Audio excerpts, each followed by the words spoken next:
What's going on, you guys? Welcome and welcome back to Kingdom Animalia. In today's video, we'll be talking about your favorite crooks, the government, and how they're coming for your pets.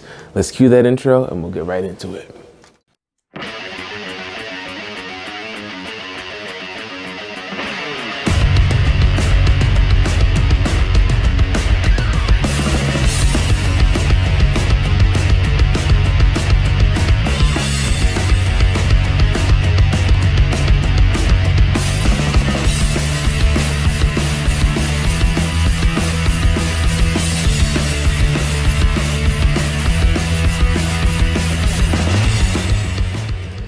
Alright guys, not only are they coming for your animals, but they're also coming for mine. What I mean by that is in the America Competes Act of 2022, which they're working on passing along right now. I'll actually show you guys the number across the screen. What they're trying to do is they're trying to limit the amount of animals that can be transported from state to state and the animals that you can also keep in captivity, which isn't uncommon. They already have blacklists and things like that, but they're trying to stop the transport from state to state. They'll also be labeling different animals as injurious, meaning that they'll be deemed dangerous or harmful in the government's eyes, or everyone who, makes these laws. They're the ones who decide what's injurious and what isn't. Now, this imposes a problem on the reptile community because the animals that they're targeting is essentially anything aside from livestock, dogs and cats. That's it. So what that means is if you have any reptiles, any amphibians, any birds, any fish, they're coming for you. They're coming for you, and they're also coming for me because I have reptiles, I have amphibians, I have all kinds of things, and they're going to make an attempt, my goodness, to stop that. That's just bad for business. The way that the states currently have everything is they have certain animals on a blacklist. Now, a blacklist is essentially where they have a list of animals that are banned and that you can't have in a certain state. It varies from state to state.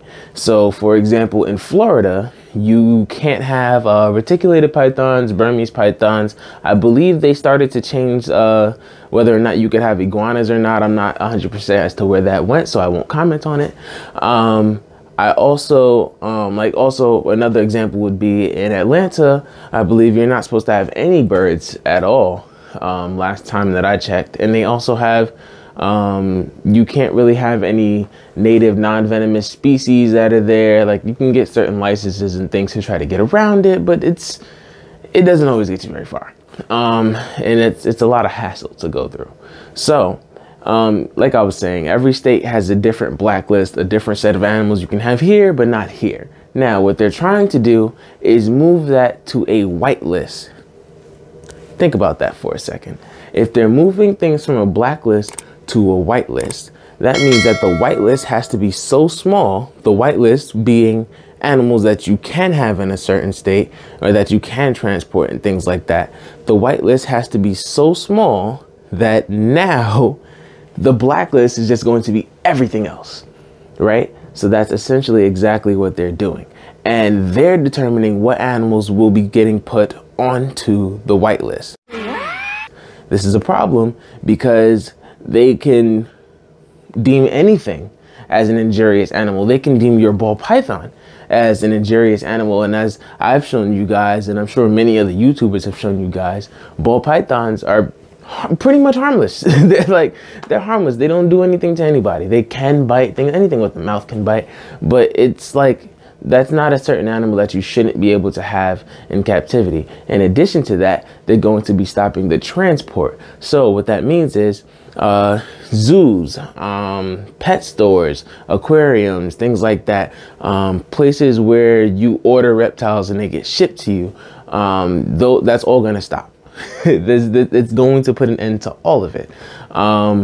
You won't be able to ship any reptiles out. You won't be able to have any reptiles coming in. There will be no importing, no exporting. What that also means is that you can't go from one state to another with your pets.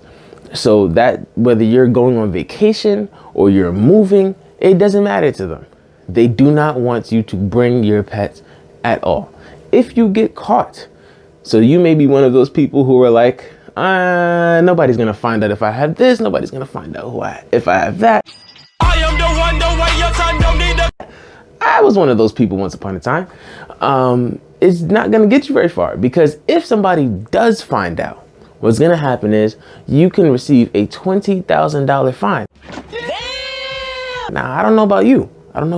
But that's out of my budget. That's out of my price range. I can't do that. Now, in addition to that, you can receive 5 years in prison. Now, think about that. In a jail cell with people who have robbed, people who have done all kinds of things.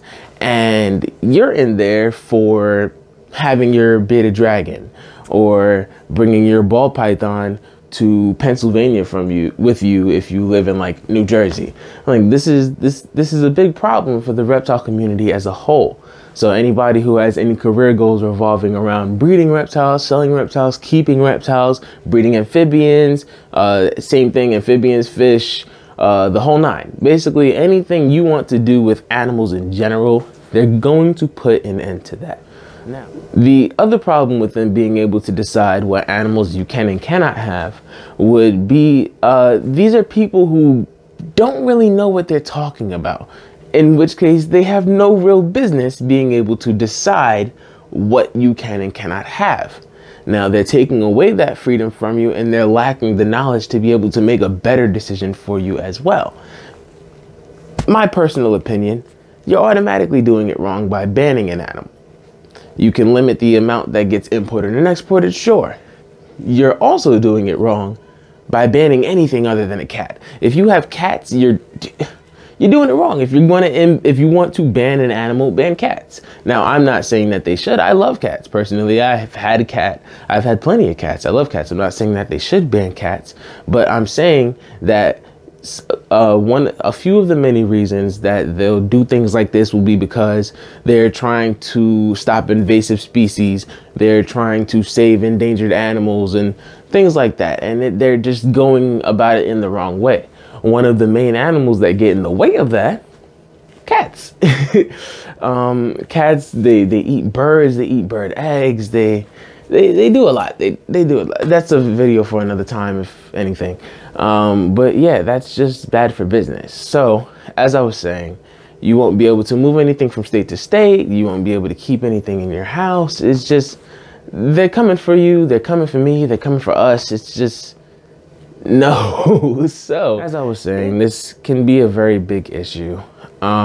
With people that don't really know what they're doing, a lot of times they'll put animals on a list like that don't make any sense to have on there. They'll put lookalike animals. What that means would be like, say you have a milk snake, and if you ever heard the saying red to black a friend to jack, red to yellow kill a fellow, it's a reference to milk snakes and coral snakes.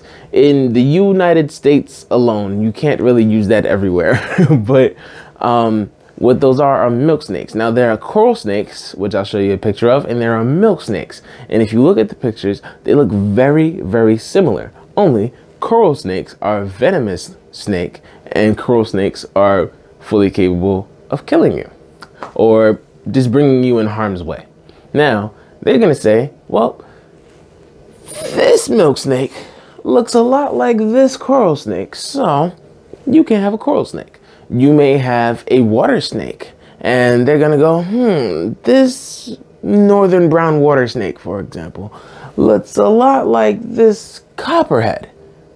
You can't have northern brown water snakes. They might say, this false water cobra looks a lot like this spitting cobra. You can't have false water cobras. They might say, this ball python looks just like this reticulated python.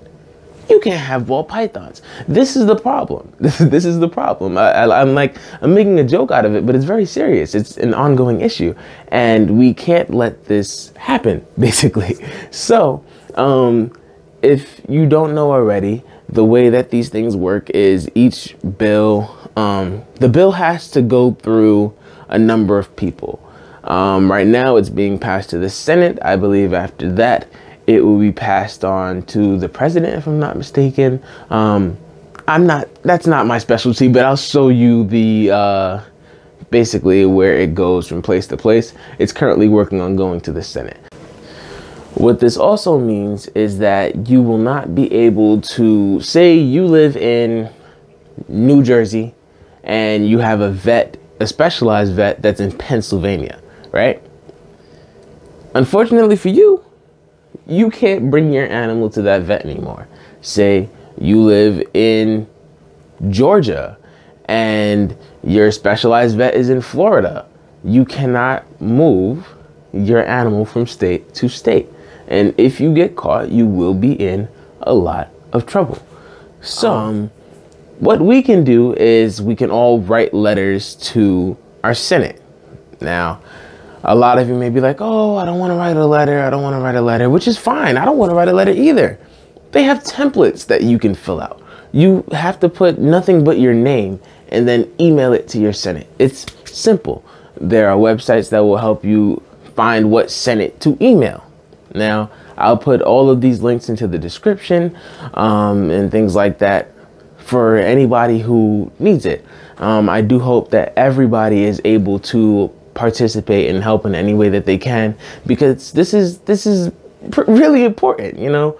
It may not be important to you or to everyone that, you know, that watches my videos or watches anybody else's videos, but it's still pretty important, you know, because I feel like animals make the world go round. It's an opinion, yes, but by putting a stop to that, it causes a lot of trouble. When you start banning animals, you're taking away all kinds of freedom, and a lot of people are going to try to get around it, and it starts a lot of drama.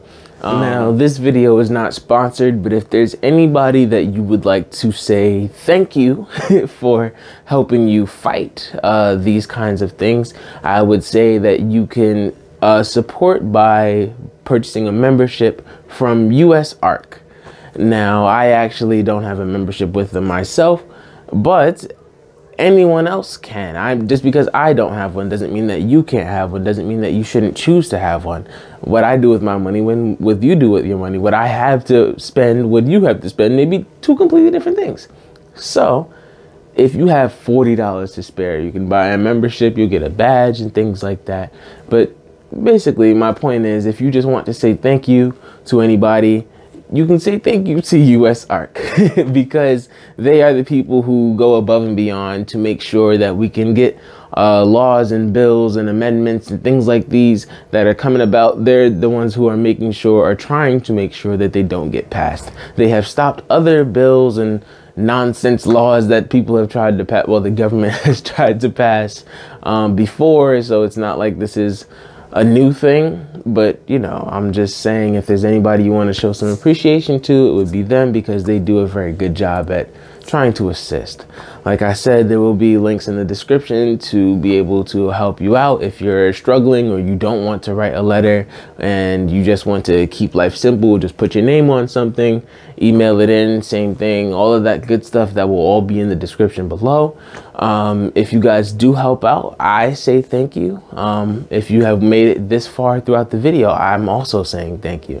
I appreciate all the support. I'm hoping everybody out there, or anybody that I'm able to reach at the very least, will be able to help us all out. And everybody can just send in an email. It's as easy as that. 30 seconds of your time. All right, you guys. Well, that's going to be the end of today's video. I'm a little bit worked up. It's a very stressful thing. It's very upsetting. I don't understand how, you know, the government, like, I do understand it, but it's not fair how the government has that much power over us. And we're not even doing anything wrong. We're not even doing anything wrong. We're just, you know, living our life as best as we can, doing what makes us happy, whether that's working with animals, keeping animals as pets, whatever. Like, we're just living life, you know? So I don't think it's pretty fair. And if you don't think it's pretty fair, I do hope that you are doing whatever you can, just like me, to be able to put a stop to this. So yeah, that's the end of the video. Like I said, let's put a stop to this together. Have a good night, a good day, whatever time it is for you. Just make sure it's a good one. Give us a like, a comment, a share. Let me know what else you'd like to see in the future. Yeah, I think that's it for today's video. I'll see you guys in the next one.